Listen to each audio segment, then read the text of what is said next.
Concentraciones masivas se registran en Venezuela para denunciar el supuesto fraude electoral que dio como ganador a Nicolás Maduro.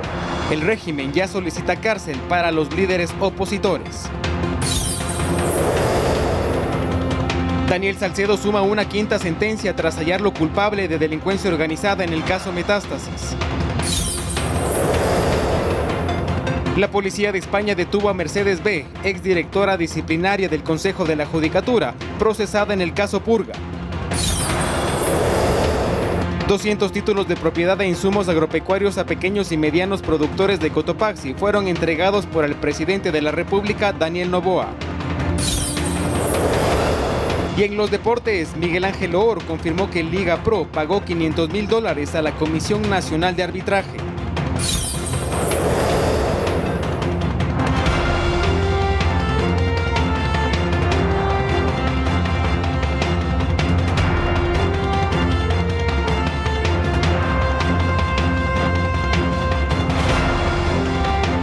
Martes 30 de julio del 2024, amigos, buenas noches, bienvenidos a la emisión estelar de Noticias 7. Los invitamos para que nos sigan a través del telégrafo.com.es, ecuadortv.es, en el dial de Pública FM y a través de nuestras redes sociales. Fer, buenas noches. Mechi, ¿cómo estás? Un fuerte abrazo para ti y para todos. Gracias por acompañarnos esta noche acá en el Noticiero Estelar. Un gusto que nos acompañen. Ahora en sus pantallas ya pueden disfrutar de tener el código QR a su disposición, el cual los invitamos a escanearlo con su teléfono celular para acceder a información actualizada y verificada que tiene para ustedes el telégrafo digital. Acompáñenos, acá arrancamos con nuestra oferta informativa. Venezuela, tensión política. Concentraciones masivas se registran en Venezuela para denunciar el supuesto fraude electoral que dio como ganador presidencial a Nicolás Maduro. Sin embargo, el régimen ya solicita cárcel para los líderes opositores. Miles de venezolanos acudieron el martes al llamado de María Corina Machado a los exteriores de la sede de la ONU en Caracas. El internet fue cortado en esa zona de la capital venezolana, pero el ímpetu de los ciudadanos que exigen transparencia por el proceso electoral del domingo no se apagó. Había dudas de si Machado podría llegar hasta la concentración pacífica. Lo hizo sin aparente blindaje de seguridad y acompañada por el candidato presidencial Edmundo González, de quien aseguran fue el ganador de los comicios. Por eso la exdiputada arremetió contra el escrutinio que hizo el Consejo Nacional Electoral. No crean que nadie va a aceptar ahora, no crean que vienen a ajustar o a cambiar actas. Las actas originales oficiales ya las conocemos y el mundo entero las ha visto. Las calles de Caracas siguen repletas de manifestantes contra el régimen de Nicolás Maduro, al que acusan de cometer fraude. En el segundo día de protestas, más estatuas del expresidente Hugo Chávez fueron derrumbadas, mientras las fuerzas de seguridad reprimen a quienes se acercan al Palacio de Miraflores, sede presidencial. Según distintos reportes, hay al menos una decena de fallecidos, medio centenar de heridos y la Fiscalía confirmó que existen 749 detenidos. A las fuerzas de seguridad y a nuestra Fuerza Armada los instamos a respetar la voluntad de los venezolanos expresada el 28 de julio y detener la represión de manifestaciones pacíficas. Pero desde el gobierno venezolano dejan entrever sus intenciones y su postura. Andan como unas ratas escondiéndose lo que están aquí en Venezuela. Pero los vamos a agarrar. Los vamos a agarrar. Y aquí ya no habrá más perdón. Estas declaraciones del diputado Diosdado Cabello se las dio en la última sesión de la Asamblea Nacional Venezolana. Palabras que se escuchaban como amenazas en medio de los aplausos del chavismo. Serán acusados ante las autoridades competentes por los más altos delitos y no habrá beneficio para ninguno de ellos, ni para ninguna de ellas. Y no nos vamos a detener. Y si quieren provocarnos, les voy a decir algo, vamos a caer en la provocación. Pero los vamos a joder. Y el titular del Parlamento, Jorge Rodríguez, también dijo textualmente que desea la cárcel para los líderes de oposición. No me refiero solamente a María Corina Machado, no, que tiene que ir presa. Me refiero a Edmundo González Urrutia porque eres el jefe de la conspiración fascista. Mientras el régimen apunta contra sus detractores, se denuncia que en las calles grupos armados afines al gobierno han empezado a surgir para provocar más caos en la sociedad. Lautaro Andrade Castro, Noticias 7.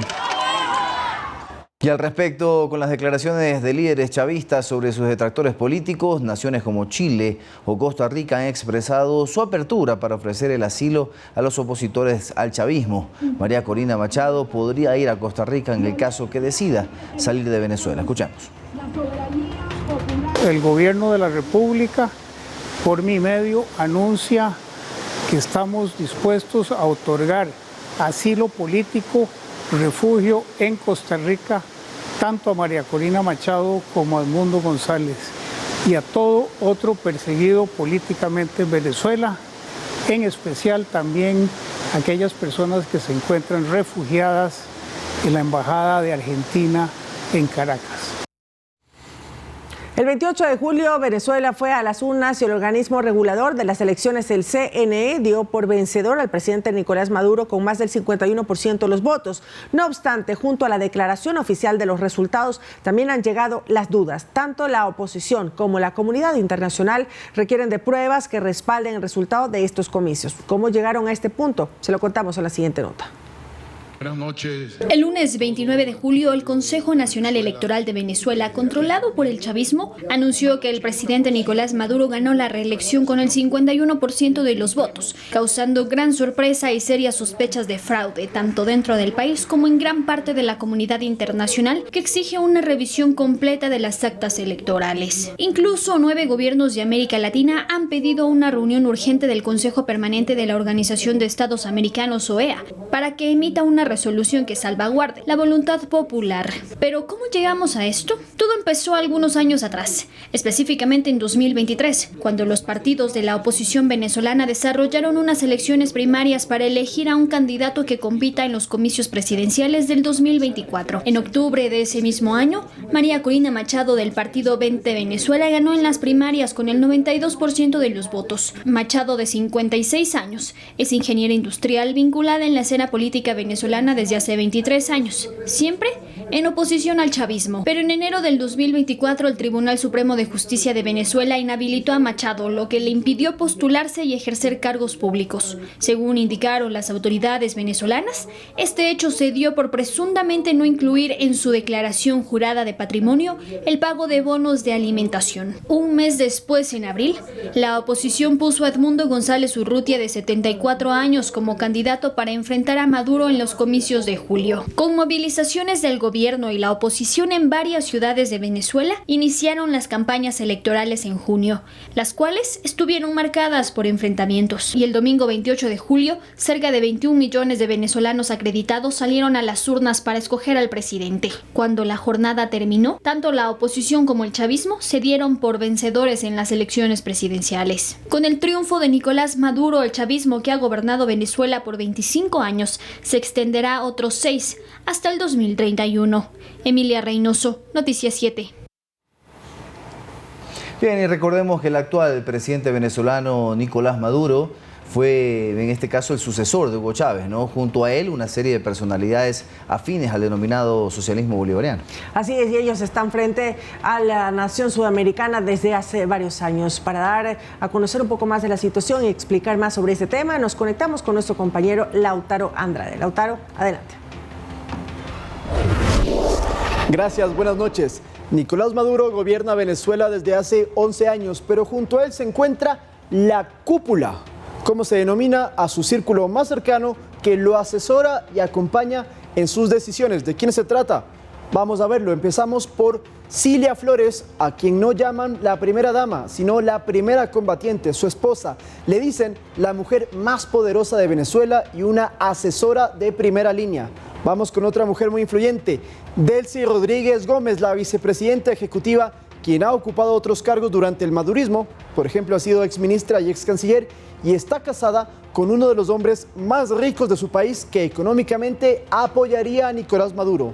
Vamos con su hermano, Jorge Rodríguez, actual presidente del Legislativo y ocupó varios cargos en el chavismo y en el madurismo. Por ejemplo, fue exministro, exalcalde, expresidente del CNE y exvicepresidente. Y fue el primero en anticipar el domingo que ganarían las elecciones. Es otro de los que supuestamente le habla al oído a Nicolás Maduro. Vamos con uno más. Dentro de esta cúpula muy cercana al presidente venezolano, Diosdado Cabello, actual diputado, también fue vicepresidente en su momento, una persona que es, por cierto, muy cercana a Hugo Chávez, con quien formó una estrecha relación en el 87, pero Diosdado no es muy afín a Maduro. Lo que sucede es que es la segunda autoridad más importante del chavismo y a su vez goza de fidelidad absoluta por parte de las Fuerzas Armadas. Por eso dicen que es necesario para Maduro mantenerlo cerca.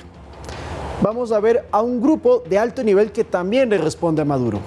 Néstor Reverol, quien fue excomandante de la Guardia Bolivariana, fue exministro. Jorge Arreaza, que fue ex yerno de Hugo Chávez y también fue ex vicepresidente de Nicolás Maduro, el primero, y ministro de varias carteras. Alex Saab, que estuvo acusado de lavado de activos en Estados Unidos y ha sido catalogado como el supuesto testaferro de Nicolás Maduro. Adán Chávez, que es hermano del expresidente Hugo Chávez y cuya opinión se respeta bastante en la cúpula. Y Tarek William Saab, fiscal general y responsable, dicen, de la persecución a la oposición. Pero ninguna de estas personas, ni las anteriores que mencionamos, es quien de verdad mantiene a Maduro en el poder. ¿Quieren saber de quién se trata? Vamos a verlo. Vladimir Padrino López, ministro de Defensa desde el 2014, es quien comanda, por cierto, a la cúpula militar. Fiel a Hugo Chávez, cuando este murió le prometió que seguiría defendiendo el chavismo y por ello se mantiene leal a Nicolás Maduro. Incluso este martes denunció un intento de golpe de Estado y señaló que los militares no le quitarán el respaldo al presidente venezolano. Padrino es el único que podría lograr que Maduro abandone el poder si le quitan el apoyo militar. Veremos qué sucede esta semana. Volvemos al estudio principal, pero ya entendiendo cómo funciona Nicolás Maduro y la cúpula chavista que gobierna Venezuela desde hace más de 2 décadas. Muchísimas gracias por esa completa información a nuestro compañero Lautaro Andrade. Mientras les contamos que el secretario general de la Organización de Estados Americanos, OEA, Luis Almagro, pidió que el presidente de Venezuela, Nicolás Maduro, reconozca su derrota electoral y abra el camino para el retorno de la democracia en ese país. A través de un comunicado oficial, Almagro señaló que si no lo hace, sería necesaria la realización de nuevas elecciones con presencia de observadores de la OEA y la Unión Europea. El comunicado del secretario general de la OEA, Luis Almagro, en lo fundamental señala que a lo largo de todo este proceso electoral se vio la aplicación por parte del régimen venezolano de su esquema represivo complementado por acciones tendientes a distorsionar completamente el resultado electoral, haciendo que ese resultado quedara a disposición de la manipulación más aberrante. Luis Almagro agrega que el manual completo del manejo doloso del resultado electoral fue aplicado en Venezuela la noche del domingo, en muchos casos de manera muy rudimentaria. En ese comunicado se explica además que teniendo en cuenta que el comando de campaña opositor ya presentó las actas por las que habría ganado la elección y el madurismo, incluido el CNE, aún no ha podido presentar las actas por las que habría ganado, lo cual a esta altura sería risible y patético si no fuera trágico. Almagro señala que en ese contexto resulta imperioso conocer sobre la aceptación de Maduro de las actas en poder de la oposición y en consecuencia aceptar su derrota electoral y abrir el camino al retorno a la democracia en Venezuela. Almagro dice que de no hacerlo sería necesaria la realización de nuevas elecciones, pero en ese caso con observadores de la Unión Europea y la OEA presentes, y un nuevo Consejo Electoral para que se reduzca el margen de irregularidad institucional que plagó este proceso. Sobre las protestas registradas en las últimas horas en varias ciudades venezolanas, Luis Almagro señala que la carga de las injusticias sobre el pueblo de Venezuela continúa. Ese pueblo es víctima una vez más de la represión. Sin lugar a dudas, la característica gubernamental más relevante, fruto de una gestión ineficiente que ha sembrado la más grave crisis humanitaria y migratoria que ha conocido la región. En ese contexto está convocada para este miércoles 31 de julio la sesión del Consejo Permanente de la OEA para conocer la situación de Venezuela. Rommel Garzón, Noticias 7. La condena al sospechoso triunfo electoral de Nicolás Maduro en Venezuela también se dio desde la Asamblea Nacional. Con 78 votos a favor y 34 negativos, en su mayoría del correísmo, el Parlamento ecuatoriano aprobó una resolución de respaldo al pueblo venezolano y rechazó la elección fraudulenta de Maduro. En el debate del proyecto de resolución, el cuestionamiento a la transparencia de los resultados electorales en Venezuela vino de casi todos los sectores parlamentarios. Ahora mismo vemos cómo amenazan con procesar a quienes se están levantando contra el régimen dictatorial de Maduro. También deberíamos pedir a los países serios y demócratas del mundo que rechacen con contundencia este resultado fraudulento en la República Bolivariana de Venezuela. El madurismo en Venezuela es el correísmo en Ecuador. Y es por eso que en este momento seguramente sienten que les duele y que les molesta que a uno de sus adeptos, a uno de sus líderes máximos, le señalen como dictador. Pese a estos criterios, para representantes del correísmo lo que se dice de Venezuela no tiene sustento, porque a su criterio no hay pruebas. Aquí el asambleísta proponente no ha presentado absolutamente nada de pruebas. ¿Cuál es el fraude? No ha presentado. ¿Con qué cara le vienen a decir a la región? ¿Con qué cara le vienen a decir al mundo ustedes que saben cómo gobernar? Al final, la resolución de apoyo al pueblo venezolano y de rechazo a la elección fraudulenta de Nicolás Maduro fue aprobada con 78 votos a favor y 34 negativos. Representantes de colectivos de ciudadanos venezolanos residentes en Ecuador acompañaron en el hemiciclo legislativo este debate. Agradecieron este pronunciamiento de la Asamblea Ecuatoriana. Toda Venezuela votó por el cambio. No hay ni un solo estado que haya quedado rojo. Maduro perdió el control total de Venezuela. Y reconocieron el liderazgo regional del presidente Daniel Noboa, quien empujó un pronunciamiento de la OEA. Gracias, presidente Noboa, por pronunciarse por la democracia, porque a nivel mundial sabemos cuáles son los países que están apoyando a Venezuela. Esta resolución fue propuesta por el legislador de la bancada oficialista de ADN, Diego Matovelle. Javier Ceballos, Noticias 7. Amigos televidentes, es el momento de hacer una pequeña pausa. Así es, y al regresar les contamos que títulos de propiedad, insumos agropecuarios fueron entregados a los productores de Cotopaxi por parte del presidente de la República, Daniel Noboa. Con esto volvemos.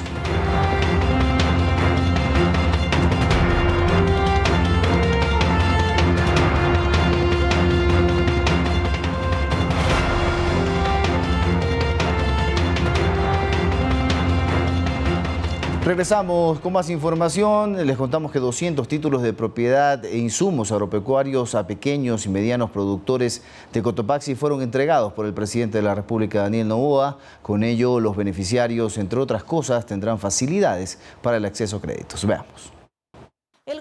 Estos 200 títulos de propiedad e insumos agropecuarios a pequeños y medianos productores de Cotopaxi se suman a los 1.400 entregados en la misma provincia meses atrás por el presidente de la República, Daniel Noboa. Con estos títulos, los agroproductores tendrán varios beneficios, entre ellos la facilidad de entrega de créditos.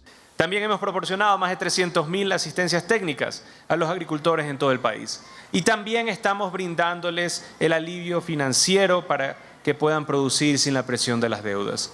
Esta iniciativa forma parte de proyectos de regularización de tierras rurales y territorios ancestrales, que busca promover la seguridad jurídica de los predios de las zonas rurales, apostando a un crecimiento económico justo y ordenado. En esta jornada también reconocemos la preparación de pequeños y medianos productores que fueron capacitados en el fortalecimiento de la agricultura familiar campesina para mejorar su producción y contar con sembríos amigables con el medio ambiente.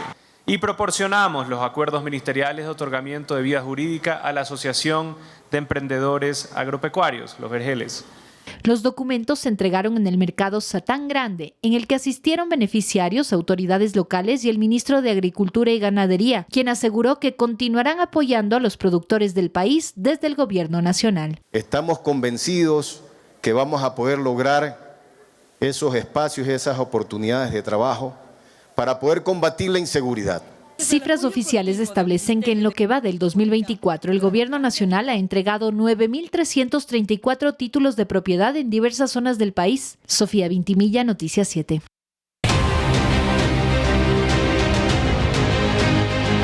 Asamblea Nacional. La bancada oficialista en la Asamblea defiende el derecho que tiene el Ejecutivo de demandar la inconstitucionalidad del proyecto de ley de lavado de activos. Sostiene que no es atribución de la Asamblea designar a la máxima autoridad de análisis financiero, UAFE.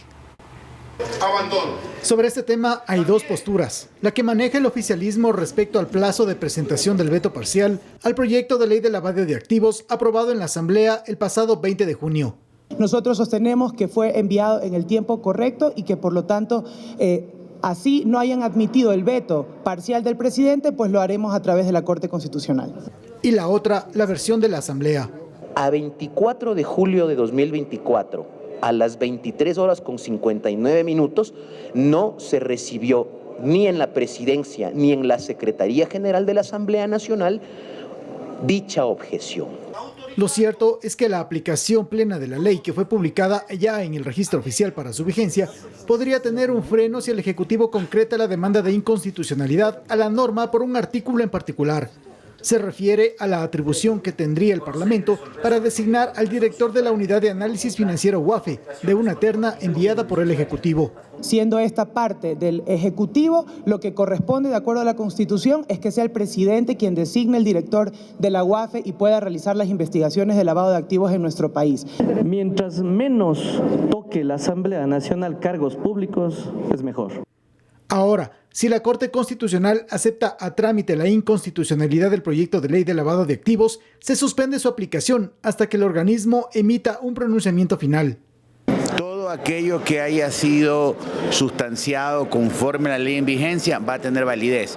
Sectores legislativos consideran que frenar la aplicación de esta norma sería perjudicial por la demanda que hubo desde diversos sectores por contar con una herramienta legal más eficiente para control del lavado de activos. Que el país necesita herramientas para que no pueda seguirse bailando la gente que tiene intereses oscuros del crimen organizado. El Ejecutivo hasta el momento no ha definido el día y la hora en que formalizaría ante la Corte Constitucional la demanda de inconstitucionalidad de este proyecto de norma. Javier Ceballos, Noticias 7. Y Daniel Salcedo suma su quinta sentencia tras hallarlo culpable de delincuencia organizada en el caso Metástasis. El juez Manuel Cabrera de la Corte Nacional de Justicia dictó 40 meses de cárcel y el pago de una multa de $5.000 para él. Otra sentencia se suma al caso Metástasis, pero esta vez para Daniel Salcedo Bonilla, quien se declaró culpable de delincuencia organizada tras someterse al procedimiento abreviado, y el juez Manuel Cabrera le dictó 40 meses de cárcel, una multa de $5.520 y una reparación integral al Estado de $11.000. El hoy sentenciado tenía conversaciones con Leandro Norero sobre negociaciones, mismas que se hallaron en el teléfono del narco asesinado en 2022, y en este caso era conocido como alias Bellito. Según Fiscalía, Salcedo planificaba estrategias para lograr la libertad del narcotraficante a través de sobornos a funcionarios judiciales, y para ello tenía sus operadores como Mayra Salazar, también sentenciada. Además, Salcedo asesoraba a Norero sobre cómo llevar y obtener beneficios, argumentando enfermedades poco detectables para salir de prisión. Pero, ¿quién es Daniel Salcedo? Su nombre salió a la luz cuando en junio del 2020 se reportó la caída de una avioneta en Tumbes, Perú, frontera con Ecuador. Tras identificarlo, se halló que estaba vinculado a contratos irregulares en hospitales del IES durante la emergencia sanitaria por el COVID-19. Se conoció además que intentaba fugar por investigaciones en casos de lavado de activos y fraude procesal, por el que después fue sentenciado a 4 años y una vez capturado se sumó a un proceso por peculado por la venta de fundas para cadáveres, del cual fue declarado culpable y sentenciado a 13 años de cárcel. En un inicio guardaba prisión en la cárcel 4 de Quito, pero gracias a un video que él mismo protagonizó y que se hizo viral, se lo trasladó a la cárcel de La Tacunga por pedido de Fiscalía, y a su condena se sumaron 3 años más por introducir celulares a la cárcel, lo cual es prohibido. Posteriormente recibió una cuarta sentencia de 13 años por lavado de activos, a la cual se suma su hermano Noé Salcedo. No obstante, en diciembre del 2022, Daniel Salcedo obtuvo su libertad tras un cuestionado fallo judicial, para después huir fuera del país país, un día antes de los operativos en el caso Metástasis, en diciembre del 2023. A principios de enero del 2024, la Interpol lo capturó en Panamá, desde donde fue extraditado y el 20 de ese mes fue trasladado a la cárcel de La Tacunga. La pena de 40 meses deberá sumarse a las 4 anteriores, ya recibidas por casos de corrupción y delincuencia organizada. Edison Saavedra, Noticias 7.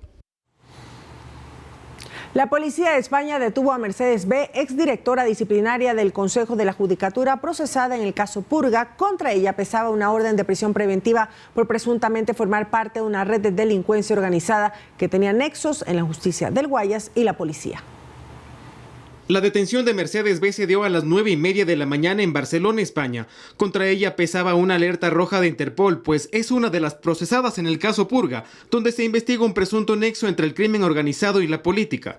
Lo curioso es que su captura se da horas antes de que se case con un ciudadano catalán.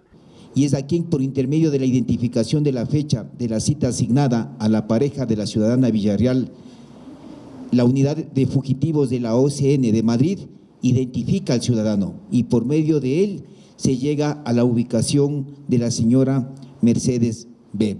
Según las autoridades, la estrategia de la procesada era contraer nupcias para evadir a la justicia ecuatoriana.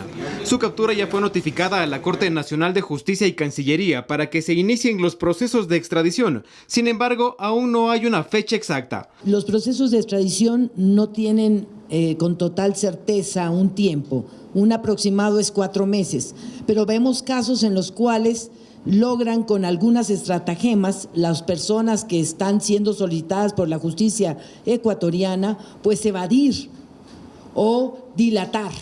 Según Fiscalía, ella, en su calidad de exdirectora disciplinaria del Consejo de la Judicatura, movía las cartas para favorecer en casos judiciales al exasambleísta Pablo M. y a la expresidenta de la Corte del Guayas, Fabiola G. Y esa clave operadora de esta red para obtener fallos de intereses políticos, el archivo de sumarios disciplinarios contra jueces que debían ser destituidos, favorecer con sus decisiones a estos grupos delictivos organizados, como es el caso de Fito, los prófugos de Los Choneros, Salcedo.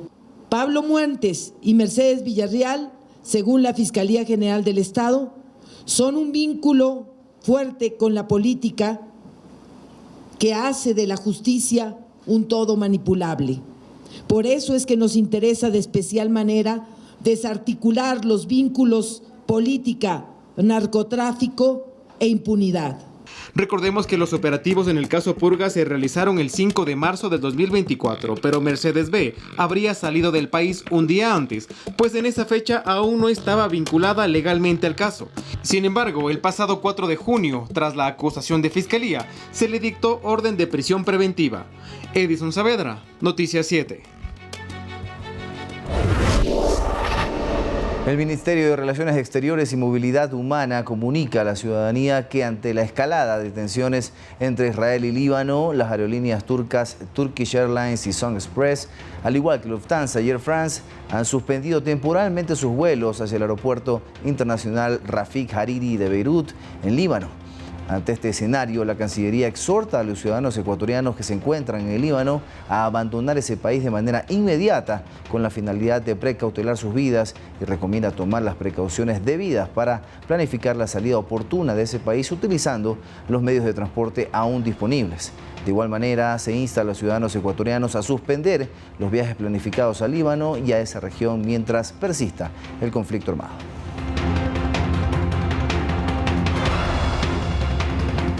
Este martes 30 de julio, la Agencia Metropolitana de Tránsito, AMT, inició los operativos sancionatorios de velocidad.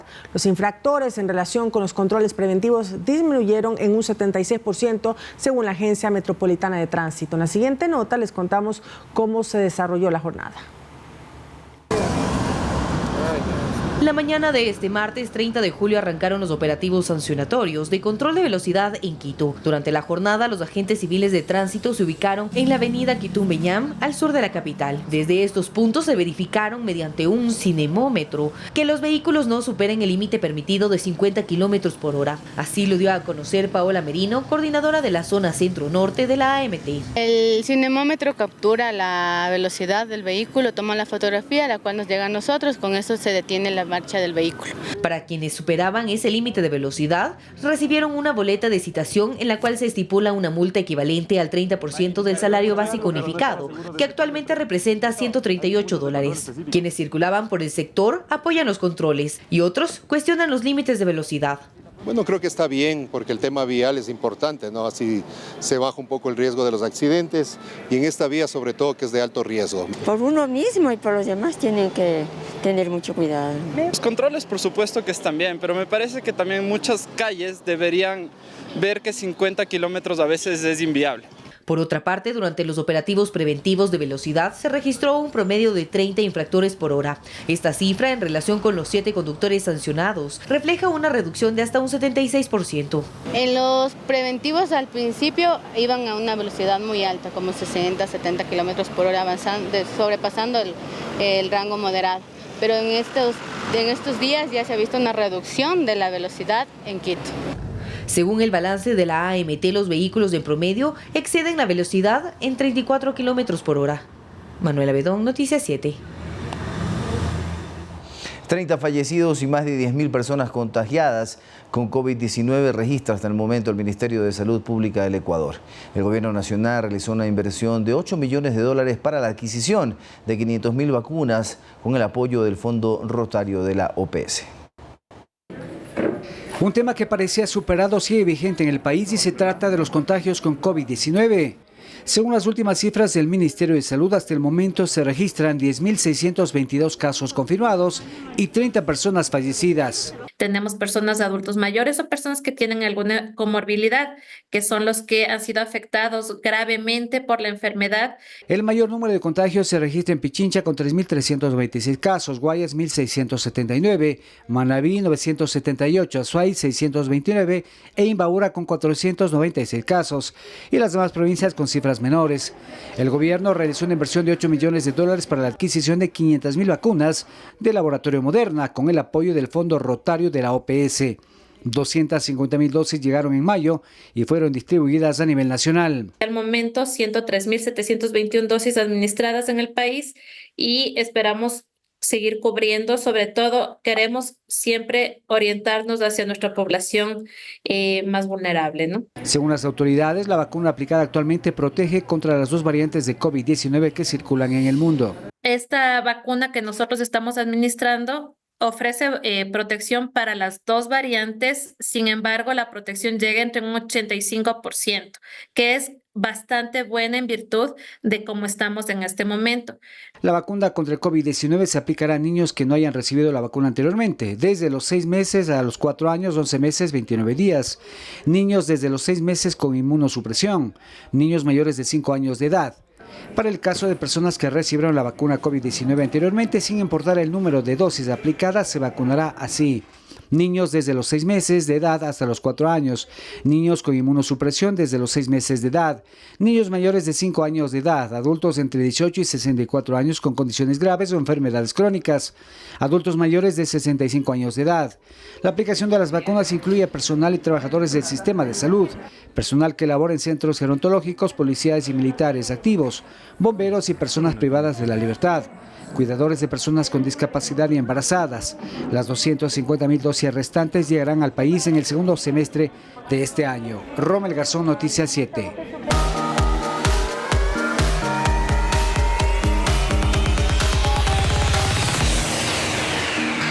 Este miércoles tendrá una única función la obra de teatro El viaje inicial. Trae una propuesta sensorial e interactiva para darle a los espectadores una nueva forma de vivir este arte. Veamos de qué se trata en la siguiente nota.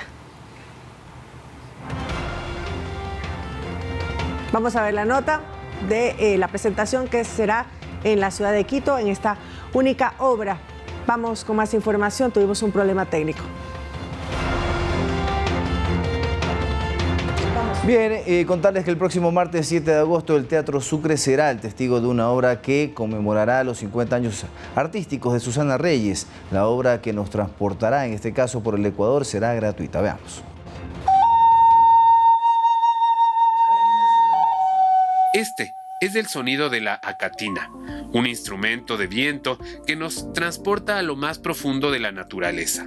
Es uno de los innumerables instrumentos que serán el espíritu de la obra y Maliares, protagonizada por Susana Reyes, y que hoy, por primera vez, llega a los teatros ecuatorianos como conmemoración a los 50 años en las tablas de Susana, toda una institución, cuando del teatro y la danza se habla. Eres de la memoria y el imaginario andino, una obra de danza buto con música original en vivo del maestro Motideren.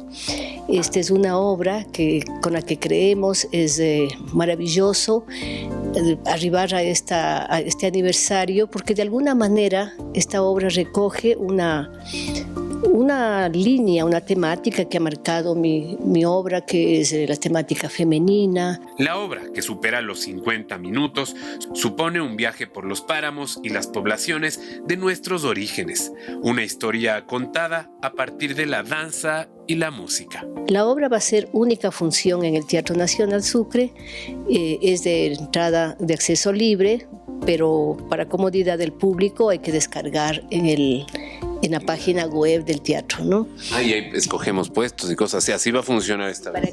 Para que la gente vaya y se garantice no quedarse afuera, ¿no? Imaginares surge tras 18 meses de investigación y convivencia con la vida y realidad de mujeres del austroecuatoriano. La obra transcurre en 8 escenas coreográficas, habitadas por 8 personajes femeninos y elementos escenográficos que movilizan al espectador a ser parte de esta hermosa y emotiva vivencia ritual.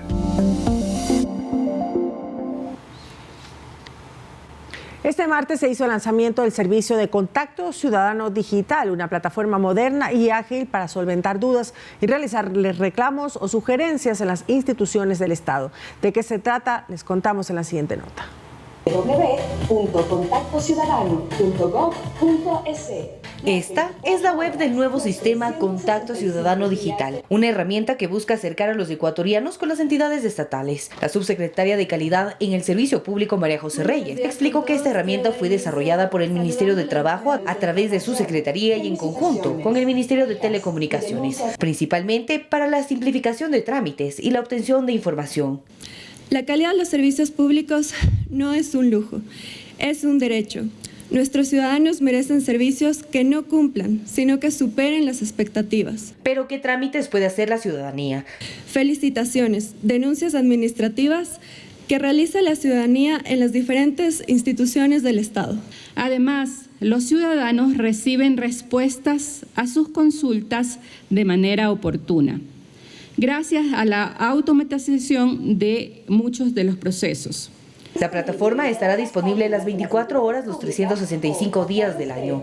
La viceministra de Tecnologías de la Información y Comunicación, Vicentina Macías, explicó que esta plataforma se elaboró con los recursos técnicos y tecnológicos de ambos ministerios. La implementación de esta herramienta no requirió una inversión adicional, ya que fue construida por los funcionarios de las entidades involucradas. La web ya se encuentra disponible para todos los ciudadanos. Es intuitiva y la puede encontrar en contactociudadano.gov.es. Manuela Bedón, Noticias 7.